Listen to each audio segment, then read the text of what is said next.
Соңғы 4 жылда 4000-нан астам ауыл мектебінің материалдық техникалық қоры жаңартылыпты. Бұл жұмыс алдағы уақытта да жалғасады. Президент тамыз конференциясында ауыл мен қала баласының білім алу мүмкіндігі тең болу керектігін айтты.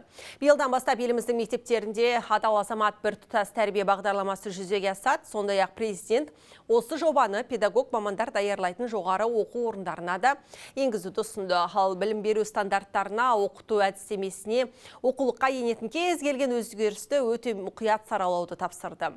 Мемлекет басшысы тағы қандай мәселелерге мән берді? Әріптесім Асылбек Тойбекті тыңдайық.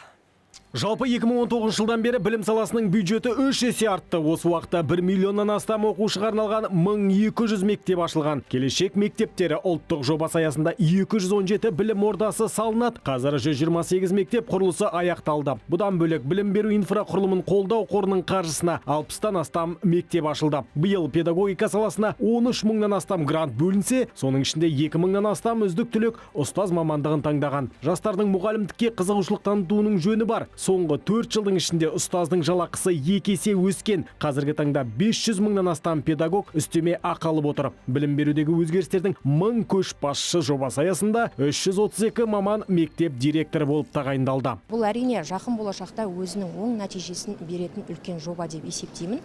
Өйткені жалпы білім беру саласына баратын, басшылық қызметке баратын мамандарға алдын ала бағыт-бағдар беріліп, нақты жоспарлар қойылып, арнайы дайындалады. Соның нәтижесінде білімде ілгерушіліктер, өзгерушіліктер болады деп есептейміз. Қазіргі келешек мектебі үшін біз мемлекет басшысы Қасым-Жомарт Кемелұлы Тоқаевқа үлкен алғысымызды білдіреміз. Бұл бастама білім сапасының артуына ғана емес, сонымен қатар балалардың жан-жақты дамуына, еліміздің өркендеуіне үлес қосқан үлкен бастама деп ойлаймын. Мемлекет басшысы өскелең ұрпақты әлеуметтік кеселдерден сақтаудың маңыздылығына да ерекше тоқталды. Мектеп әр бала үшін қауіпсіз жер болуға тиіс.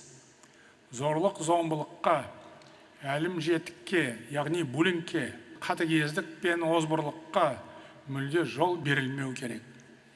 Соңғы 2 жылда өскелең ұрпақтың құқығын қорғау үшін нақты шаралар қабылданды.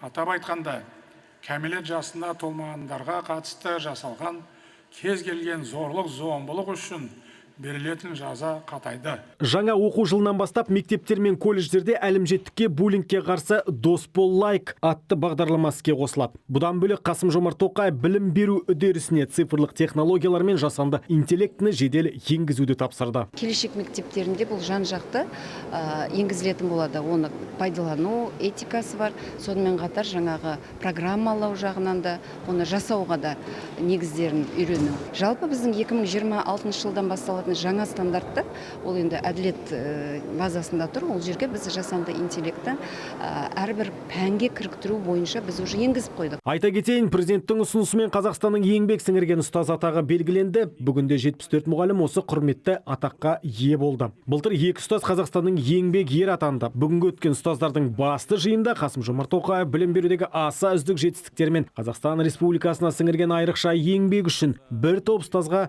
тағы да мемлекеттік наградаларды табыстады. Аблемова Шолпан Бақытқызы, Петропавл қаласы номері 4-ші орта мектебінің қазақ тілі мен қазақ әдебиетінің мұғалімі.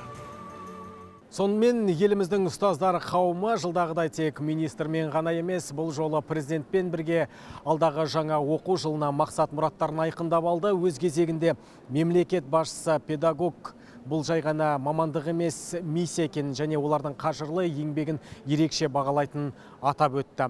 Асылбек Тойбек, Райымбек Бегужаев, Жібек жолы.